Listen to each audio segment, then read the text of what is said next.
Good morning from Milano. Bye bye, South America. Hello, Europe. You are chilly, but it does feel really good to be home.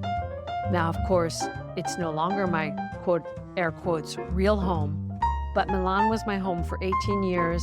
I have such great friends here. I feel so loved, and I have absolutely incredible memories. So, yeah, it feels special to be spending the holiday here.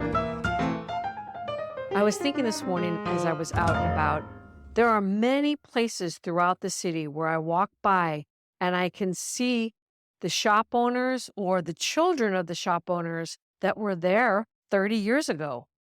That can be anything from the cleaners or the pharmacist to the gelateria. And there's something incredibly heartwarming about that.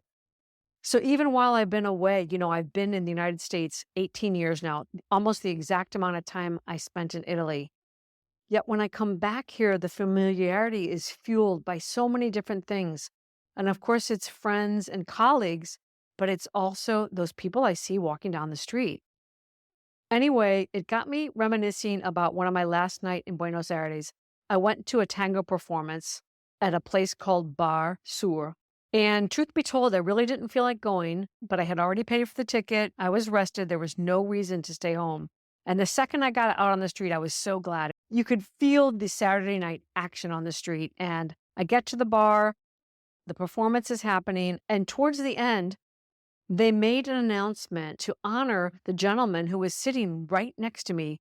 And it turned out that he was the visionary pioneer who put in the first tango bar in that area 56 or 57 years ago. And there he was sitting with his wife.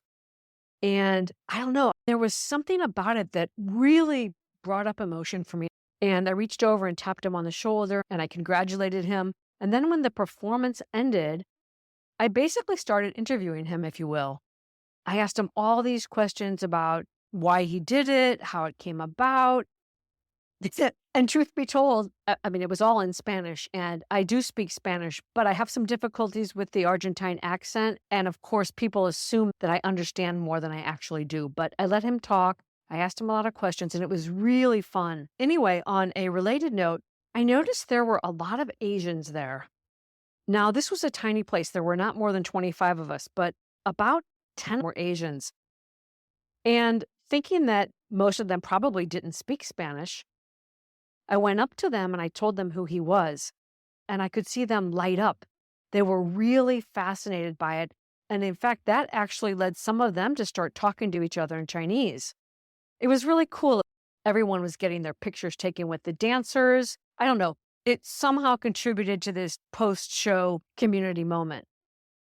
Anyway, it was hot inside and I wasn't quite ready to go home. So I took my glass of wine and I stepped outside the front door. And lo and behold, there was the founder's wife. I don't know if he's still the owner, but the founder's wife. And we started talking and I learned that they still live upstairs from the bar some 57 years later.